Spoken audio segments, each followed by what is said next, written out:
Hi there, this is Leah from Mommyish, and today I'm doing more of a fun sort of tutorial, not so much on how to use products, but how to create your own first day of school printable. I am going to be using some of my own products, obviously, because that's what I have on hand, but you can either use mine or use things that you already have on your own. I'm going to show you a few tricks and tips.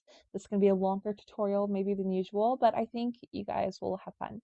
So what I do is I like to start off with a new document. My size is going to be 8 by 10. I always choose 8 by 10 because I know it'll print off nicely. It's also easy for like framing things because you have lots of frames that are for 8 by 10 prints. So and it's what a typical printer, if you don't have a big old Jemama one that prints off like a 12 by 12 or more, this is my surefire size to go to. So 8 by 10. I make sure my resolution is set properly, 300 pixels per inch, and RGB color, and let's get busy. I'm gonna hit OK. Um, the first thing I do is I flood fill in my background. Doesn't matter what color this is because I'm going to eventually replace it with a paper or texture. Um, but that's the first thing I'm going to do. What we're going to make is something that looks like a chalkboard that our kids are going to be able to hold and show like, yay, first day of school. All right, so this is my initial base. The next thing I'm going to do is duplicate this layer. I'm going to turn the fill down to 0. When I double click on my layer, I'll get my layer style palette box thingy, and I'm going to choose stroke. Now, it doesn't matter what color this is, but what I'm going to do is I'm going to change my position to the inside, and then I'm going to increase the size to be whatever the width I want it to be. I'm going to pick something a little thicker. So this is 200, we'll do 235. There we go. Does not matter the color. This is, you just want the border. Think of it like a template. We're making ourselves a template to use. I rasterize or simplify that layer so I have my border and I have my background. All right. Next, I'm going to go ahead and use some brushes. I'm going to choose white, and I'm going to choose my first day of school brush. My daughter is going to be in the 6th grade this year. Oh my gosh. And I'm just going to stamp this on here. So this was from the first day of school journal pack and stamps, and I made stamps that were hopefully large enough to be able to use on a project like this to be useful. So there we are, first day of 6th grade. I'm going to create another layer, and I want to do another stamp. This is from one of my commercial use vintage packs. I like the stamp. Obviously it needs to be rotated, so I'm going to go to my brush, and you can see here you can rotate the angle. So I'm going to do -90 so it will be the position we want it to be. And so I'm just going to stamp that on there, and I'm going to stamp twice so it's a little more defined. Yeah, I like it. All right, so I have that and I have this. All right, so this is basically our base of what we're going to start with. I know it looks a little wonky now, but I promise it'll look cooler in just a little bit. I have open a chalkboard texture. This is from texture number 49, and I'm just going to copy it and paste it here into this layer. Now, if I feel like it's too dark, we can always play with our settings to, there's so many ways to lighten something up without losing the integrity, and without just, maybe changing the opacity. I always like to try to do things with styles because that's what I do. So again, by double clicking on my layer and going to layer style, I'm going to go to color overlay. I'm going to change the color to just white. Then I'm going to go to soft light, and you can see there that it lightened it up quite a bit, but I can play with it. So this is without anything, and I can just, play around. Once you've done that, actually, if you wanted to change it into like a green chalkboard, I'm going to rasterize that style or simplify it. I would do again a color overlay, just like I did before, and I would still do soft light, but this time I would choose like a green color for like a chalkboard. And if I do a bit lighter, you can see what it does there. So there. Actually, I think we're going to do that. We're going to have a green chalkboard. Why not? So there we are. I'm going to rasterize the layer style. And so now we went from a black paper chalkboard to a green chalkboard, just like that. All right. Now for the fun part. This is something that you can either do it the cheap and easy way by using like a style, a wood style on the edge, like that. I have several wood styles out there, as you all probably are like well aware. You're like, quit talking about your styles already. Because it's the only style I have. Anyway, what I like to do is I like to use wooden textures. Um, because they're just fun. So I'm going to open up a wooden texture and just show you how you can even take textures you might find online to create your own unique frame. All right, so I'm just going to pause for a second, pull up a texture, and I'll be right back. All right, so here I have a really fun knotted sort of wood texture. So what I'm going to do is I'm going to copy, uh, actually, I'm not just going to copy the whole thing. I'm going to use my selection tool. I'm going to sample different parts of this texture. So first, I'm going to take this, I copy and paste. And then I'm just going to do a Control Alt G or Control G, depending on which program you're in. And I'm going to place it properly on my frame. I'm going to, oops, I'm going to mess it up. I'm scaling it down just a little, and I hate when my computer starts to lag when I do this during videos. I'm like, quit lagging. You're making me look bad. You know, like whenever your kids are misbehaving and you're like, that's not my kid. I feel like this is not my Photoshop. My Photoshop usually behaves. So, all right, so there's one. The trick to doing this from the texture that you choose is that you want to make sure that you're sampling from different areas. You don't want to use the same exact part because you want it to look really natural and unique. So I'm sampling another part. Again, I'm clipping it down into the layer that I already created and scaling it just a little. Doesn't matter too much where you put things. I'm having these on the bottom and the horizontal ones on the top. So now I'm going to sample a different spot. I'm going to make sure that instead of going this way with the grain, I want it to still go, you know, like that. I'm just going to transform it when I get it here into my file, as you see, like that. So I'm going to scale this one down too.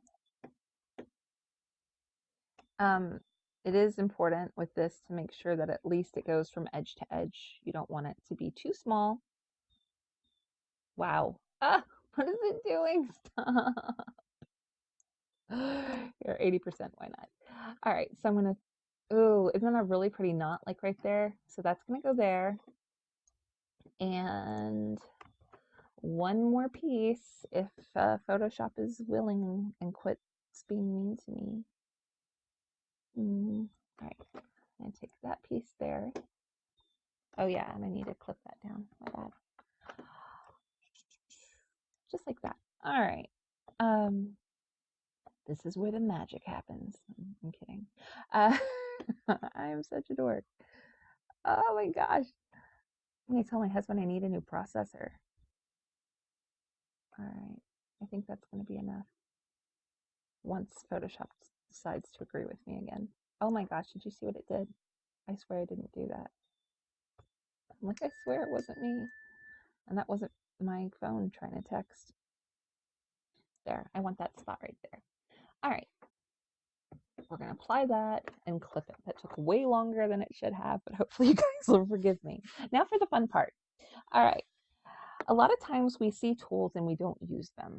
So what I'm going to show you is a tool that I love to use when creating frames, and this is the polygonal lasso tool. What it does is when you set a point like an anchor, and make sure you have chosen the right area. This time I'm going to be cutting off from this top layer that's over the other ones. I'm going to set a little point there, and I'm going to make it at an angle. Right? I set another point at the top. I'm making sure that I'm grabbing all of this part and then connect them. You see, and it creates this selection. And when I delete it, it gives us a really cool edge, just like a regular frame would, right? Like typically they're done at like a 45-degree angle edge. So we're going to do it again here. And I just kind of click until I'm happy. There we go. So there we got another one. And now I'm going to scroll down to the bottom, choose that bottom layer, and do the same thing here. And don't worry if there's like a huge piece up above. It's very easy to just drag your little line and make sure you're grabbing everything you need to grab, just like that. And as you see, this is really easy. Um, this is a really fun way to create your own frames. You know, I find it easy to do and kind of fun. There we go. Ta-da! So just like that, let's see, let's split screen. We created our own frame. Nice, right? Okay, so for the next part of our program, I'm going to choose my selection tool. I'm not going to sample all layers this time, so I'm going to unclick that. If I had it chosen on sample all layers, see what it does? We don't want it to do that. We just want it to select this main frame layer. The reason why I'm doing this is because I want this area. I'm going to now create a brand new layer, and I'm going to flood fill it in. It does not matter with what color. I'm now going to turn my fill down to 0, like that. The next thing I'm going to do is I'm going to double click and bring up my layer styles again. This time I'm going to choose an inner glow. I have an inner glow. I'm going to choose a dark color like black, and then maybe color burn. Why not? I'm going to increase the size, whee, like that, so it looks like there's a shadow. I'm going to turn down my opacity, maybe add a little noise. So I did color burn. It's at 22%. I added 6% of noise. You can play with your range. My size is at 100. So what does that do? That makes it go from looking like a very flat layer to looking like a very dimensional layer, just like that. All right, now we're getting close to the end. So I have my stamped on parts. What I'm going to do here is I'm going to go ahead and merge those layers together. I'm going to duplicate the layer. I'm going to play with this layer here. I'm going to go to filter, blur, and do a Gaussian blur. Does that sound I don't know. Am I saying that right? I have no idea. But yeah, a lot. I'm gonna make it do a lot. Big old blur. You can play with this as much as you want. Then I'm going to take an eraser using like a more splattery poo brush type thing. Here we go. Oop, wait, not that one. Just kind of messing around here. I swear there's method to my madness. It doesn't matter what kind of brushes as long as they're grungy and awesome. All right, now again, I'm going to a little more. Wait, not that one. You guys are probably getting a headache. All right, now I'm going to go to filter again, blur again. This time I'm going to do a motion blur that way. Oh, I love the way that looks. All right, I have the distance set at, let's see, I think 450 would be good, just like that.